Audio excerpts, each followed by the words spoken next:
going on, man? What's up, man? Oh, another day, another day. What have we been doing about car related? Well, by the way, this is what, number 11 now? Oh, this is number 11. Number Yep, 11. We crossed over. Yeah. Last episode was a marathon episode. I didn't realize how much I talked until I was going back into the editing. I was like, holy crap, I talked a lot. It's all good. It's all right. It's good stories. I thought it was good stuff to pass on. Yeah. So we're here today to talk about you, but before we get to that, let's talk about what's been going on in your world. I went yesterday. I haven't done anything car related like with my car, other than just getting in the car and driving a little bit. But yesterday I did a little experiment for various reasons. But I went out to AMG, so Mercedes of AMG, or Mercedes AMG of Seattle. I went to Porsche of Seattle, which they're owned by the same group, so they're right next to each other.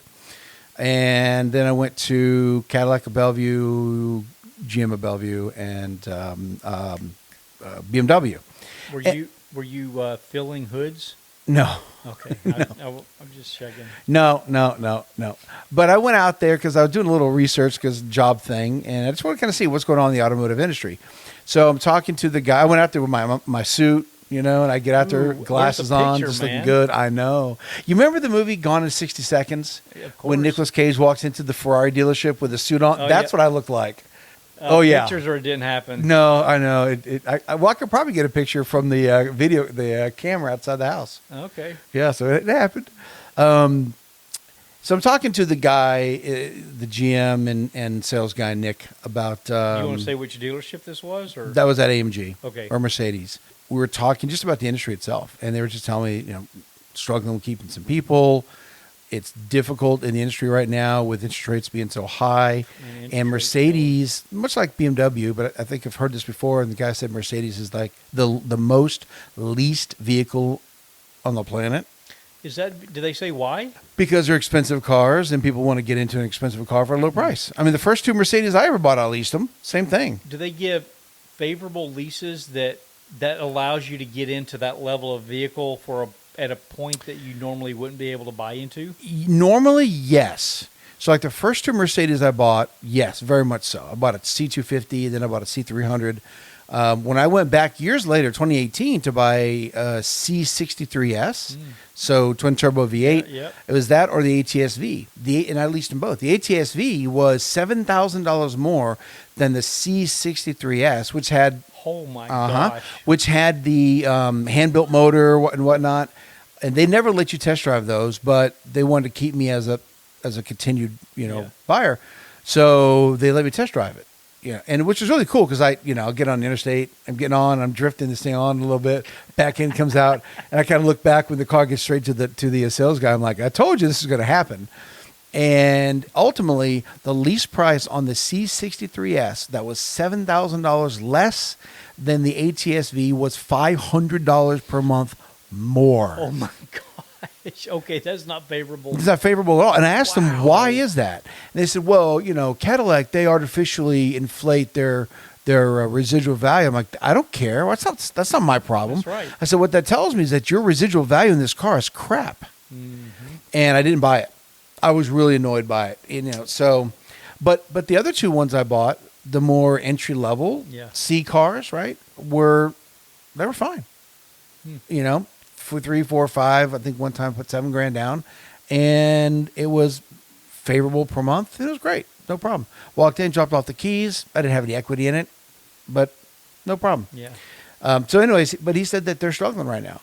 And so I went over to Porsche. They're a little differently. They're not struggling as much. You can afford a Porsche, the interest rates are irrelevant almost.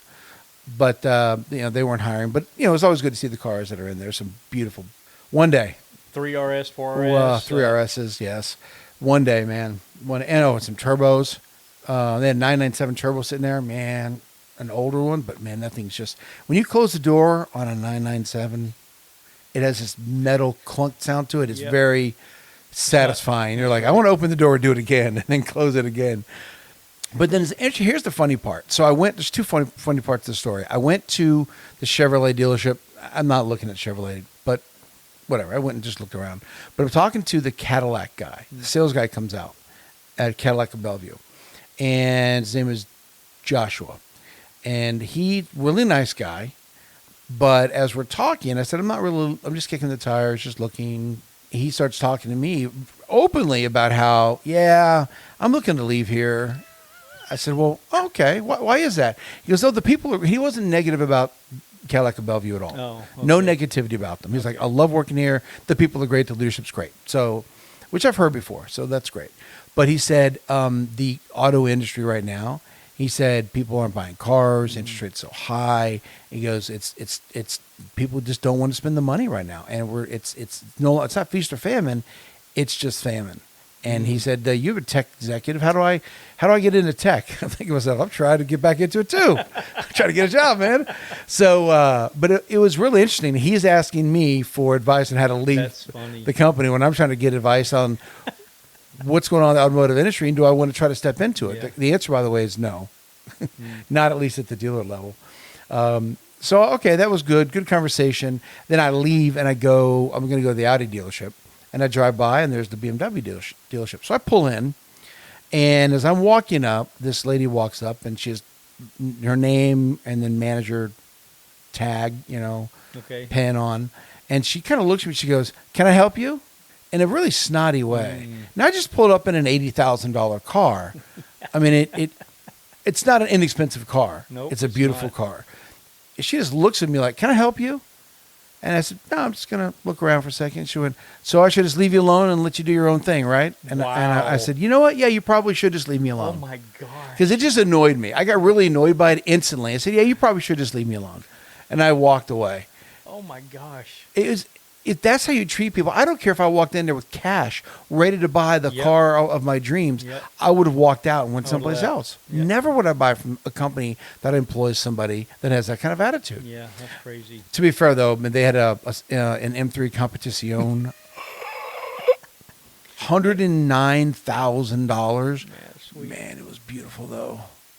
I'm looking at it going, Cadillac, I love you. You know I do. But I looked at that and went, man, that interior looks good. Yeah, it does. They do better interiors than Cadillac. I'm sorry. Yeah, They just I do. have to agree with you. They're more colorful. They're more stylish looking. Man, the color good, though. It was the Nardo gray. Oh, It's kind of getting played out. I get it. But still, with an orange interior, it just popped. yeah, I like that. Black wheels. It looked like it was lowered. I don't know. Maybe it wasn't. But it just... It hit perfectly. Even if I had walked into cash, I still wouldn't have done it. They could have given me a discount. I still wouldn't have done it. They're so rude. You could go somewhere else that's going to treat you better. Absolutely. So it was just interesting. It was interesting to find to do some market research and realize that's not where I want to go. And then I drove by Audi for the heck of it because I was in there anyways. It's on the same street. There were hardly any cars in the parking lot. Oh. Like, not a lot of cars. Not for sale. Not for sale. No. No, I was really surprised. Really surprised. So that's all I've done car wise. It's funny you What said about about Cadillac of Bellevue. I'm not going to cast too much shade here, but I had probably the worst buying experience of my entire life at that dealership. Really? Yes. Oh, that's why you ended up going with Sewell. Yeah. Yeah, for sure. Well, I bought another vehicle from Bellevue, and it was, I'd never had anything like that. It was not a good experience at all, and I'm sure that maybe the same people there or not there, they've rotated out, but it just left a really bad taste in my mouth, and was not happy with that experience. So, Yeah. Anyway, well, that's too bad about the BMW place. I don't like people's attitude like that. It's just like there's no place for it. No. Even if I don't care if you drove in a Ferrari or you drove in a Corolla. It doesn't really matter. You should, don't have any attitudes, right? All right, so you bring up the Corolla. You know the reason why I ended up in 2005 with a new Corolla and I got rid of my 2004 I didn't truck? even say anything. No, I saw that look. So for what y'all don't know is every time we do like a Zoom call, he's busting my chops about my Corolla, even on the text, or I'm doing one, I'll bust his chops about his Nismo. I like his Nismo, but I'm still going to bust his chops anyways. So I ended up when I was looking to get rid of my truck because I had moved 13 miles away from work to 35 miles away from work. That's when gas back in 2004 was like $1.80 a gallon back in Florida. And then when I moved, I spent $300 more in gas, not in total, but $300 more in gas. So I said, I got to get rid of that. And that's a car payment, and it ended up being a car payment. So I traded the truck in, and I was looking at the Corolla, and then I looked at the Corolla S. Got to have the S. Yeah, I know. You got the Corolla. I got the Corolla S on it. Shh. But I went to the Honda dealership, and I was looking at the Honda Civic. I'm like, it's probably a good gas mileage car. Let's just do that. The sales guy, we took it for a test drive. I'm like, okay, this is what I'll probably get, but I do want to go test out another car as well elsewhere. And we sat down. He said, all right, here's the application, and I said, well, I'm not ready. We're not here yet. We haven't even talked pricing. And he kind of looked at me and was very surprised and dumbfounded. And he said, well, we just went for the test drive. I said, I know, but that doesn't mean I'm ready to buy the car. We have to negotiate the price. He goes, the price is the price. You're buying the car, right? And he handed me the thing, and I looked at him and I said, I'm not buying a thing from you. And I got up and walked out. Now, I should have went elsewhere and just to another Honda dealership, but no. We were in Brandon, so I drove right over to the Toyota dealership and bought the Toyota. I should have went and bought the Honda elsewhere. Yeah. Did you test drive it at least? Oh yeah, I did. Okay. Yeah. Then I drove home angry. I drove home so angry. I had the car for 4 years. I never washed it one time. I hated that car. And there's nothing wrong with the car, by the way. There's really not.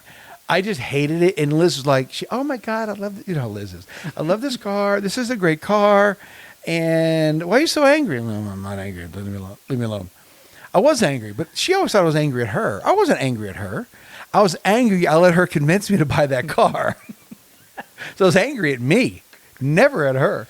The car was only washed because she took it to the car wash every few weeks. Otherwise, I'd never washed it once.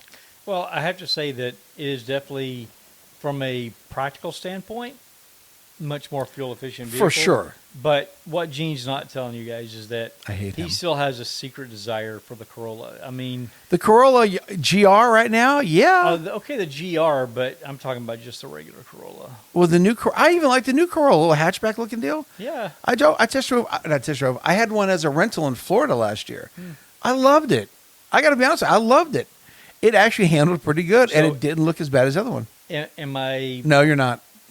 Am I hearing? No. Okay. No, you're not hearing that. Okay. I haven't done, gosh, I had all intentions of doing some work on the Z06. Got some stuff that I've got planned for it that I want to take some body panels off and do some work. Just haven't had a chance to do it. So I haven't done really anything automotive wise. So I figured the only thing that I'll talk about, even though we're not really we don't really talk about news per se, I have to be able to mention or talk a little bit about the ZR1. Yeah, baby. That thing blew me out of the water when they announced it.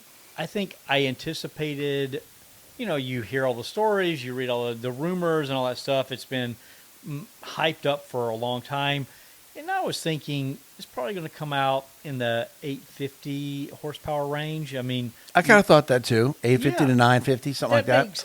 I wasn't even thinking over 9. Honestly, I'm like, okay, if you look at Stingray 500, you make a big jump up to the Z06 to 670.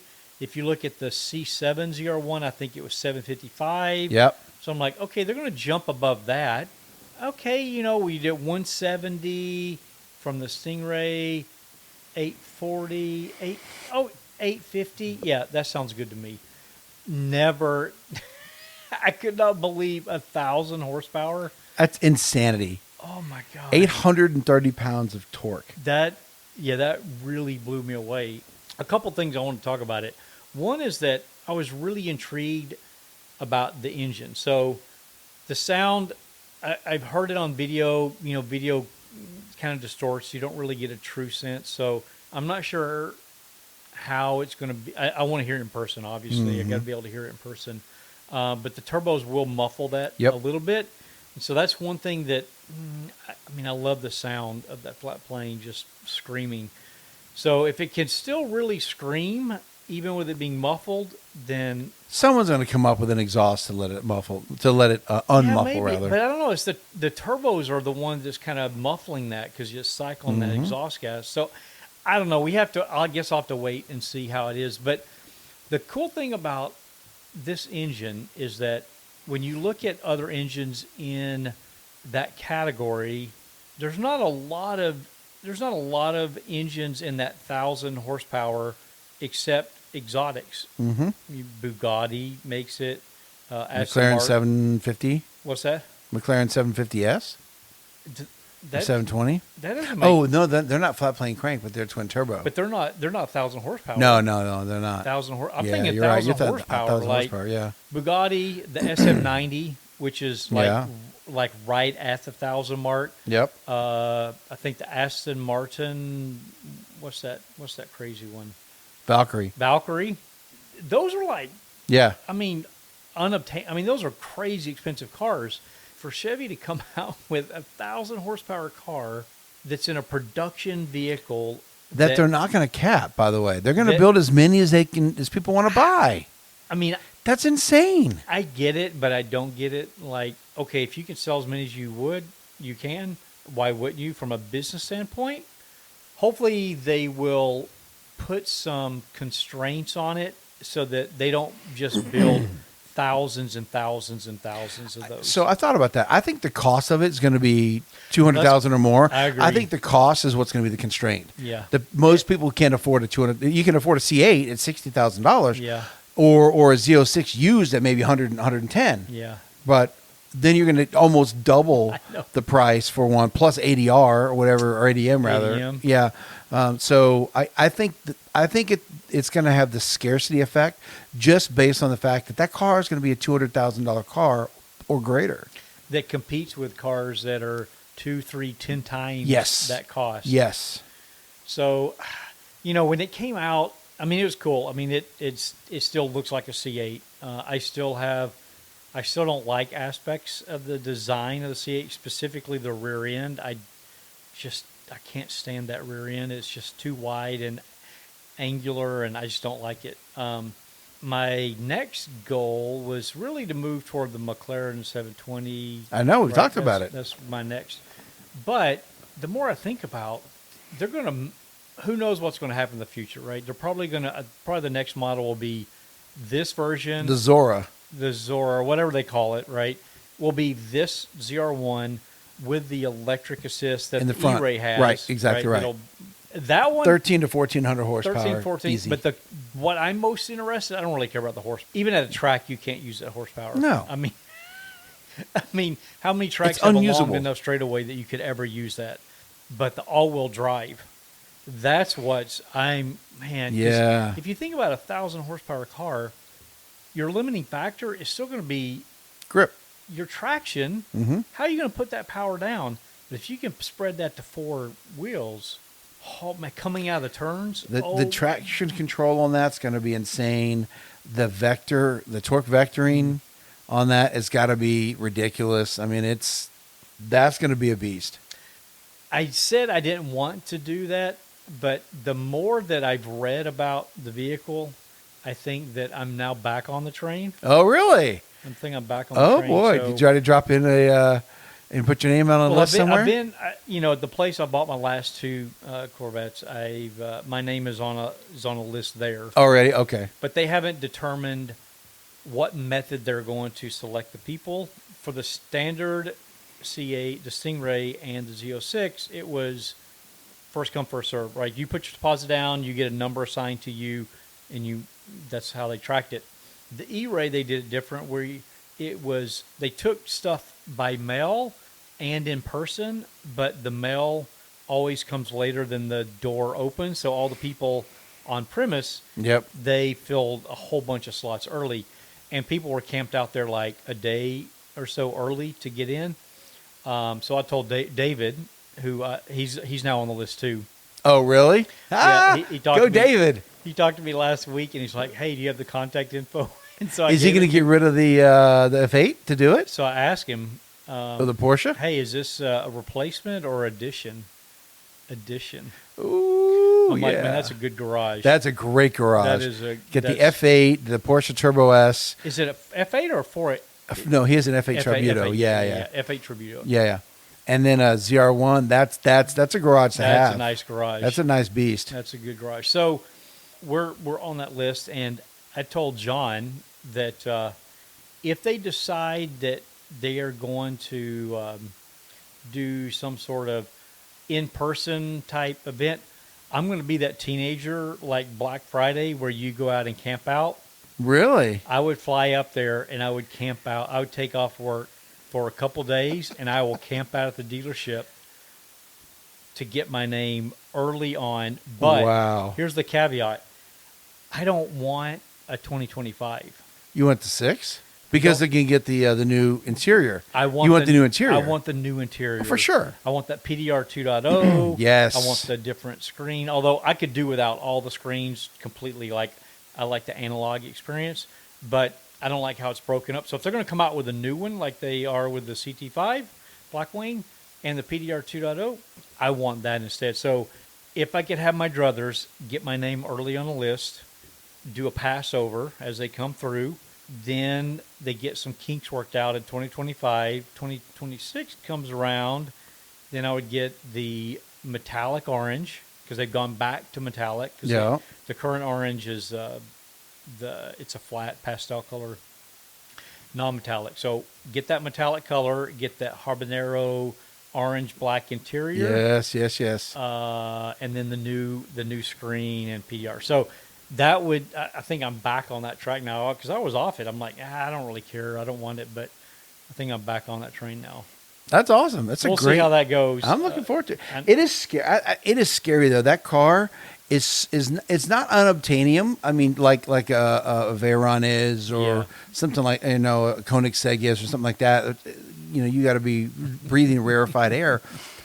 You could mortgage yourself to the hilt to afford one of those, and so you could potentially have some kid in his late 20s. Oh yeah, with no experience, or some YouTube kid with no experience driving a 1,000 horsepower car because it's relatively accessible. Yep, that's actually scary. It is. I'm not gonna lie. It really is scary. I hope that the training they give is different than what they do right now with Ron Fellows. To me, this is not that kind of training. This is, we're going to teach you how to harness 1,000 horsepower and 830 foot-pounds of torque. It's a different beast. I wonder what they do. I wonder if they have a different course. I know they pay for it completely. They don't subsidize like a portion of it like they do with the other courses, Z06 and Stingray. So they pay for the full course, but I think for the C7, I thought someone said it's just a normal course. They just pay for it all. But you're right. It's pretty scary that Joe Schmo. I mean, even the Z06 though, honestly, you can let you turn off traction control, man. You can whip that sucker all the way around. So yeah, that's just, it is a lot of horsepower.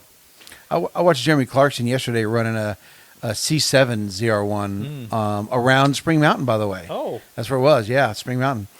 That thing was unruly. And now he knows how to drive a car. Yeah. He's a really good driver. Yep. So if he's struggling with that car, you got some 20-year-olds going to kill himself. So I really worry about that, about they're putting that kind of car out there on the road. And again, it's less unobtainium, but it's still, more people can be able to buy that than these other cars. Yeah. But I hope that the training is, all right, now we're going to teach you how to modulate and teach you how to manage that kind of torque. And more importantly, we're just going to teach you what not to do. It's almost like, and this will never happen here, but it would be great if there was some type of a requirement that you had to go through a training before you took delivery of the vehicle. I know that's like getting draconian, and that's not what I mean, but when almost anyone can just go in the showroom and buy that level of car and drive out, you have Mustang type stuff happening. Yeah, exactly. Hopefully, though, it's the people who are more mature, who've already had cars with high horsepower, and they can more aptly handle it, or at least know how to modulate better and not floor it and then let up off the gas all of a sudden as soon as it starts getting squirrely, because then it's going to really spin. Right, who just know how to modulate a little bit, little brake, little gas, keeping the steering together and be able to drive out of the a loose we're in. We'll see. All right, I guess let's get into how did you get where we are today? I drove here. Yeah, you did. Yeah, I'm not sure how good it was, but we'll just assume that it was good and safe. But It was a nice, safe drive. Yeah. So how do we get to where we are today? I grew up in a family where my grandfather used to race circle track, both asphalt and dirt, and my dad used to race both circle track, asphalt, and dirt. I'll even get some pictures. I'll show you. And so I grew up in that house where our family was big into racing, right? Either they raced or they watched a lot of racing, or a combination of both. We had, there was a point at which my father, he was racing I don't even know what year Gremlin it was, but it was a Gremlin that was red with white stripes, big wide mud tires at East Bay Raceway. So I grew up going to East Bay Raceway Saturday nights, watching my dad qualify, then go into a heat if he did well, and then go to the finals, right? And he did this for fun. I mean, he was a professional in the aircon, right?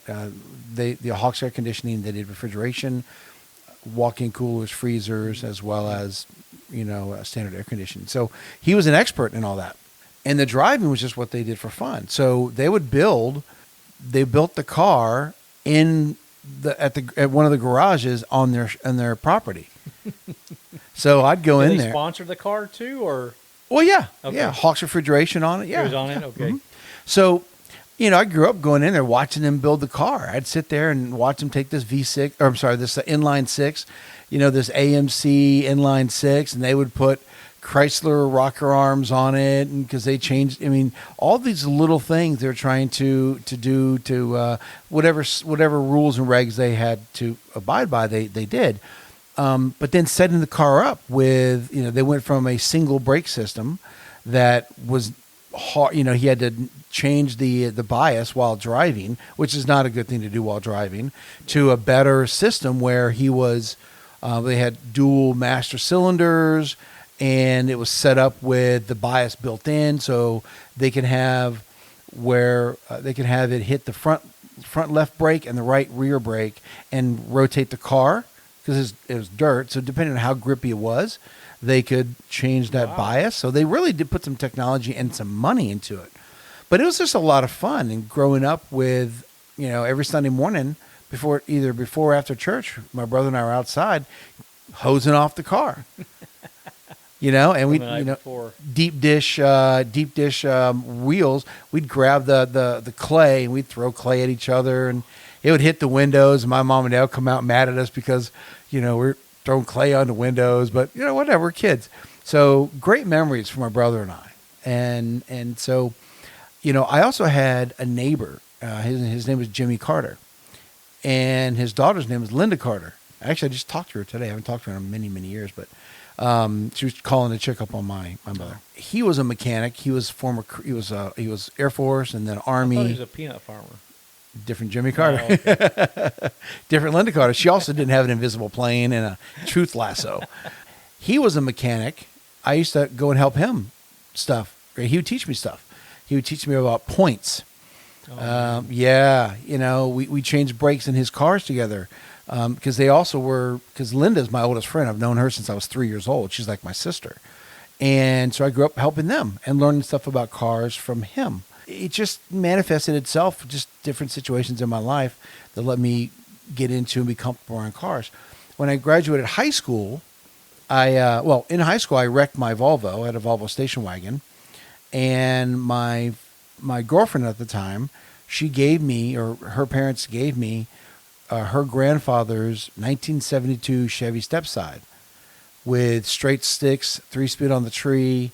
It was stuck in a field somewhere. My dad and I went to get it. Original wood bed. It's like the '69 Camaro of the truck world. We rocked it until we broke the clutch and the brakes, the drum brakes all the way around, and we drove it home. Started it up, drove it home. And after we cleaned it all off, we changed the brakes. So I changed the brakes on that thing. They were the original brakes. And I drove that for a couple years. Graduated high school, got some money, decided I need something faster. But I love my truck. So I yanked out the 6-speed or the 6-cylinder, put in a 383 Thought I was buying a 350. Guy thought he was selling me a 350. Actually was selling me a really nice thumpy 383, which is a 350 with a 400 crank in it, and it's been bored over, I think, 30 thousandths or something like that. So it had some good oomph to it, and it was good. It never ran perfect. I think something with the carburetor, but it ran good enough that I had some fun with it until I blew it up, and the motor went and said bye-bye. It had some rocker arm issues, and then so I took it apart, not really knowing what to do with it. And then I went in the Army, and from there, I just told my parents to sell it. They sold it for like $500. I wish I could find it back. That truck was the '69 Camaro of the truck world, and it was so awesome. Cool truck. It was a great truck. But in the Army, I was a mechanic in the Army, so it's one of the reasons why I wanted to be a mechanic in the Army, because I wanted to get out. I didn't know what I wanted to do, so I wanted to get out, and I figured I would try to build cars or do something car related. Thankfully, that's not what happened, because it worked out better for me. But in the Army, I did stuff with my friend's car, my friend's Mustang. We had a lot of fun with that on the Autobahn at 150 miles an hour one night. And it was a 5.0 Mustang, like an 89 LX notchback 5.0. Yeah, that thing was flying way faster than it ever should have been on the Autobahn. It was fun, though. And from there, when I got out, I showed you pickup I bought. When I got out of the Army, I bought a Isuzu pickup truck, put a nice stereo system in it. It already had nice wheels. So that thing was really cool. A nice stereo system in a Isuzu pickup truck, though. That's what I had. Isuzu, really? What did you do to your S10? But that was an S10 with a Vortec V6 engine, And you didn't hop it up. You put like a dancing bed in it and velour. I saw the picture last week. Purple velour. It wasn't purple. It was a dark gray with the fluorescent blue and pink. Okay, that doesn't make it any better. Yeah, that didn't help your cause at all. Like, not even close. But we'll go with that. So yeah, that's what I had, right? So I had to make it as cool as I could. Yep. And it thumped pretty well, nice kicker system. So had that for a bit. And then eventually I got married to Liz. And I wanted to build a truck. And her dad had a 1974 Chevy Stepside C30, extended bed, extended cab, huge, with a blown 454. Ooh. The push rod went right through the cup of the rocker. I still have it actually in my garage. Oh. It just blew the motor. I yanked out the motor, took the cab, the bed off. Yeah, full-on frame-off restoration kind of thing. I'd never done that before. Where was this? At my in-laws' house in Tampa. Okay. And rented a sandblaster and a portable sandblaster. Wow. Sandblasted the frame, painted the whole thing. And we did a lot of the work. My brother was helping me, my buddy Brian, my buddy Kelly. And we just did a lot of work. It was fun. And I notched the frame. So I cut the rear frame and put the notch in it, right? And lowered the front end with lowered front spindles, front springs. Did a flip kit on the rear, so it lowered it 6 inches in the front, 8 inches in the rear. And it was bouncy. Put in a 468 big block. It was from a Mudbog motor. It was a 630 solid cam, and it needed a 5,000 RPM stall converter, not a street car. But I put in a 3,500 RPM stall converter. It was marginally a street car. You had to put your foot on the brake and the gas at the same time, or put it in neutral. Oh my God. But it had 700 plus horsepower. You blip the throttle, the rear end would come out. Oh my gosh! And that thing eventually was built badly by the guy who built it. I'm not gonna say his name. Went to high school with him. I don't know what happened, but the cam, he didn't put the cam button on there, or the right one, and he ended up putting just like a big washer to keep the cam from walking. Well, the cam walked in the block, cut grooves in the block, and eventually just died. So I put in a 496 Blueprint Racing engine, and of course. Well, that thing was it was only 515 horsepower, 577 foot-pounds of torque. Yeah, but for a 7,000 pound vehicle, it was slow. Does it weigh that much? Yeah, it's huge. You put the thing into drive, and if you're cruising and you floor it would just get up and go. You put it in first gear, and it would just lose the tires. But with the previous motor, you put it in first gear. You put it in drive, and you floored it. It would just lose all traction. It was crazy. But it was more streetable. It was 9.5 to 1 compression. It was a much more streetable motor. It was a better motor. And I had that for a number of years. And eventually when I moved up here, I sold it to my grandfather. He still has it. He knows I'm gonna get my truck back one day. I said, all right, well, I'm not ready for it yet, so you don't need to leave yet. Yeah, I'll yeah. get it one day. But great truck. I did all the interior in it, so it was just a fun little ride. Years later, I decided, we're living up here. I decided, well, I wanted to build a factory 5 race car. I had a Mercedes C300 at the time. I wanted to build a factory 5 race car. Our garage up here isn't as big as the one we had in Florida. We had a big 3-car garage that was deep. I had a nice workshop in there. The house you're in now is the one you got when you moved up here. Okay. We rented for the first year, and then Okay, but yeah. pretty much, yeah. Yeah. Liz goes, why don't you just buy a car? You've been looking at the Vs. Why don't you buy a Mustang or go look at the Vs again? So we went and test drove an ATS-V. It was a 2016 ATS-V and a 2012 or 2013 CTS-V, Gen 2. And I liked the ATS-V better. The Gen 2 was like a punch to the gut, right, when you floored it. The ATS-V was like a punch to the gut with a champagne glass in your hand. It was much more refined. Never heard that described that way. I'm the only one who ever says it that way. But I liked it because it had the right technology, so I could take it on the track. So I could drag race it if I wanted to, could autocross it if I wanted to, or I could take it on the track. And I wanted to learn track stuff. About a year later is when I bought the 2018 ATS-V. Excuse me. That's when I was looking at the Mercedes C63S and the ATS-V and comparing them. And one of the reasons I went, other than the stupid cost of the C63, was Randy Popst. He did a review of the ATS-V, and I thought that was so freaking cool because I haven't seen that. Oh yeah, so he did the ATS-V. He did all of them actually. There was a nice review of all three of 3 cars I was looking at, and the ATS-V just did better than all 3 of those. And then Randy swore by it. And then years later, I get to meet Randy, and he wanted to drive my Blackwing. At the track. This at the Ridge? At the Ridge, yeah. Cool. This is right after I had my issue with it, so I couldn't let him drive it because I didn't put it on the track that day. I wish I would have. That would have been so cool. Yeah, that would have been. So I bought the ATS-V, and then that's when I got into tracking. I'd never tracked a car until then. I'd been on a racetrack years earlier when Liz bought me like one of those packages where you drive an exotic car on a racetrack thing. For a couple laps. For a couple laps. We did it in Florida. I got a Gallardo and then a 458 Italia, which is one of the reasons why I'm in love with the 458 Italia. I've driven it on the racetrack. It's amazing. Oh, by the way, she also bought me learn how to drive a dirt car or dirt race car on the same track my dad used to race at. Oh. That was like $300, and I went and did it that day. I had my brother come out. My mom came out, and I told my brother, I'm like, dude, you got to do this too. He said, that's $300. I said, I don't care. You got to do it. And he went, okay. So he did it with me. And it was fun. Now, they told us if you spin out, you're done. So I didn't push it too hard. Joe was like, woohoo! He didn't care. So like he passed me. I didn't care. I just wanted to enjoy it. But getting that thing sideways was really a lot of fun, trying to learn that. And then he ended up doing a picture of Grandpa in a race car, Dad in his race car, me, and Joe. Oh, that's cool. Yeah. It was a really cool picture. Like That's I a cool really picture. love that picture that Yeah. he did. And so yeah, I'd never been on a racetrack in my own vehicle before, and you never had desire to go, or you never thought about it? Like it never. I always thought drag racing was what I wanted to do. Oh, okay. And it wasn't until I started watching F1, a lot of F1. Because of Netflix, or Yeah, okay. yep, because of the Drive to Survive. Five. Yeah, and then I'm like, wow, that's just a lot more fun than going left all the time. And I'm not knocking the skill of NASCAR drivers or No. their skill is We talked ridiculous. about that. Anybody doing that, their skill is ridiculous. But I really enjoyed the unique challenge of left, right, up, going up, down, off camber this.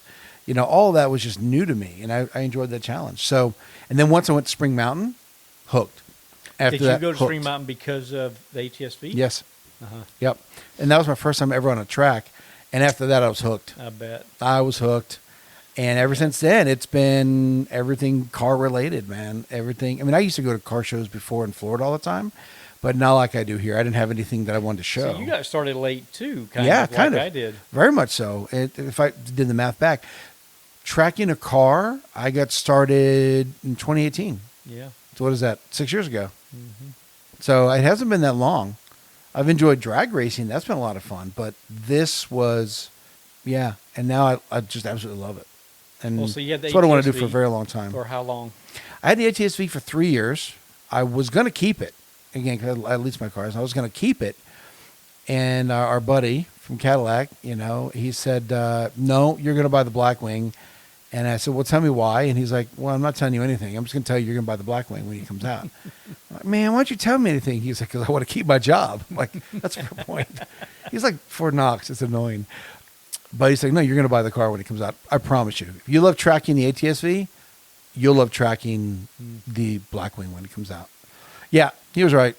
It's on that same track. Within one session, I was 3 seconds faster in the Blackwing than I ever was in the ATSV. And I can consistently run my fastest ATSV time in a Blackwing, even in traffic. So that was a 201. I can do that in traffic all day, easily. Yeah, I'm looking for it. I need to get something I can get into the 150s though, like low 150s. That's my next goal. Is next car get to that level, and maybe that's the Blackwing CT5V with the new package that they announced. Yeah. And that new package makes it as nimble as the CT4V. Have they haven't announced pricing No, of what that's going to be yet? not that I know of, at least. Yeah, I haven't seen anything. I would forego. I would definitely forego a sunroof this time on the next one because it's such a pain having a sunroof and have to sit in a position I don't like. But yeah, I'm looking forward to that. We'll see if that happens in a couple of years. I want to say that Travis is running I think he's running mid. Yeah, he's like 154, 155, something like that. Yeah, I think he's That'd running be fine. Mid 150. So Yeah. Or I could just send my car to Scott in Columbus you could do that too. and have him drop 715 horsepower to the rear end, and then I'll get in the 150s without even blinking. You could do that. That could be an option. Probably cheaper. Maybe. I think the kid's like don't 20 you have grand, something like that. Yeah, but how much I think it's like 20 grand for that full. does that brown beef belt up kill? the rear end? I mean, It's all motor and can tuning. the rear end handle that much going from 5 to 7? Okay. Yeah, it's yeah. So that's kind of my journey of how I got to where I am today, and I'm one day I want to have either a Z06 would be nice. I love that, or GT3 RS. I'm one of those is going to cost a whole lot less than the other. That's for sure. And I think they're roughly similar times anyways on the track. Yep. And I love Chevy. I'm a Chevy. We talked about that Yep. first couple episodes. I'm a Chevy boy. I do. I do like the Porsche look better than the Z06. So I prefer the way that the GT3 RS looks just overall on track better. But there's a significant price point and so many Porsches. Yeah, I know. That's the only thing is that there's so many. And you could say that about, Corvette, but Corvette really only has a C8. You got the Stingray, the Z06, the Z01. And yes, they are very similar, but it's one model year. The 911, yes, there are some differences, but if you look at it, the layman could not tell you the difference between a 2024 and a 2015 or because they're really close. 992.1, 992.2. You're not going to see much difference. Yeah.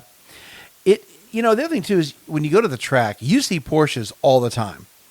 You go to these HOD, turn 2, whatever, track night. There's a GT3, everywhere your head turns. Yeah. And they're amazing vehicles. My buddy let me drive his on the track, and I didn't understand Porsches until then. Now I get it. Yeah, there's too many of them on the track. But you don't see hardly any Z06s. Nope. You see a few. You hardly see any C8s. Not a whole. I mean, I really don't. They've made a lot of them, right? They've made 100,000 of them, but I definitely don't see a lot of. In the track, I've only seen that one guy that broke his 2 wheels. Broke his wheels, yeah. That guy, John's, and mine. That's the only Z06s I've seen at the track. And I have seen 2 or 3 other just regular Stingrays, the Z51 package. I've seen a couple, but that's it. Yeah. Yeah, you don't see a lot. So it's kind of neat to see when you go to a track day and you've got something different than everyone else. Yeah. And then that something different like the Z06 is as fast or pretty darn close to some of the fastest cars out there. Mm-hmm. And it didn't cost you $500,000. Yeah. Yeah. You could buy 3 of them, 4 of them for the cost of one Porsche. One GT3 RS or GT2 RS. Well, So- our friend has got a hankering for one, a GT4 RS. Oh yeah, Yep. I think it doesn't have his name in. He's got his couple name different on places. couple Yeah. places. One place he's got his name on the list. It's they have significant ADM. I know. Like that's the amount crazy. that you could buy, a really nice high-end car, mid-level expensive car just on the ADM. I mean, I would love to have a 4RS if I could get an allocation for MSRP. I would love to have one of those, but man, unless you've been buying cars at that dealership for a long time, You're not going to get You're not going to get you're not going to be able to MSRP. you're not going to be able to get an allocation at MSRP. I mean, the best case, honestly, would be to buy one used somewhere for sure, and just absolutely. take someone's depreciation. Let them buy it. Let them pay the ADM, and then hopefully be able to recoup that, the savings in a couple years. Not the first year because people No. are going to flip it, and you're not going to save a whole lot. But in a couple years, yeah, they're going to go down. Well, and hopefully they didn't track it a lot either. Yeah, hopefully that. He was just the guy we're talking about. He just told me that he met a guy that's got a brand. I think he said a brand spanking new GT3 RS, and he asked him about tracking. He's like, "Oh no, I'm not going to track it." I'm like, The car was designed to be tracked. Why would- You will not break, and it's a Porsche. They can build a race car. They can build a car that could be launched and just be pummeled and then drive it home. yeah. I mean, I guess it's because the status symbol. I Maybe. guess, but man, That's $500,000. So well over $120,000 Yeah. over ADM or over MSRP. and just because you can, But here's the thing, though. Before I got into where we are today with cars, I never thought about tracking either. Yeah. Now that I'm in this side of the house and I'm really invested in going to the track and using the cars like they were designed, especially the performance cars, it's hard for me to imagine why would you not do that. But I used to be there. Yeah. So I can kind of see, but the GT3 RS, though, that's a very special, specifically made car. You can't be buying that car not realizing what it's meant to do. So I don't know. I would love to have one, but that kind of money's not worth it. No, not for me. No. No. So, Well, therein is my story, my friend. all right. Well, hopefully, I guess soon we'll know about if Gene's going to upgrade to a Corolla, the S model, or if you're going to go for You suck. the petite model, or if you're going to go for a 5. Hopefully, in the next 6 months, 3 to 6 months. I hope it's sooner than that. I Maybe mean, sooner, you'll ideally, I just want to keep the car I have. Yeah. If I can just keep the car I have, Well, because we definitely want you to be out. We've got a lot of track days coming up. I want to be out. We want you to be out there. Trust me, I miss being out there, but it's just, I got to be smart, right? Yeah, I If I know. can't get anything soon, tires, brakes. I know. Well, brakes I've already paid for, so I'm good with those for the rest of the year. Tires are going to be over $1,000, know. for tires, so it's $1,100, whatever it's going to be. So it becomes a consumable part. Even if I just do a track night in America, it's not that expensive, so I'm not worried about that. And I'll probably do one of those soon because there's not a lot of wear and tear on the car at No. track night in America. No, there's only it's an hour total. It's only 20-minute sessions, And there's you're- traffic, so- and there's so much traffic. You're really not putting a ton of work on. So it's just the cost. Yeah. Okay, that's fine. I'll do that. But any big days, like I want to go down to ORP with you guys. Yeah. But I can't do any of that stuff right now until I get this thing figured Yeah, out. hopefully soon. Yeah, hopefully soon. All right, man. All right, brother. Sounds good. See? Next time. Cheers. Signing off.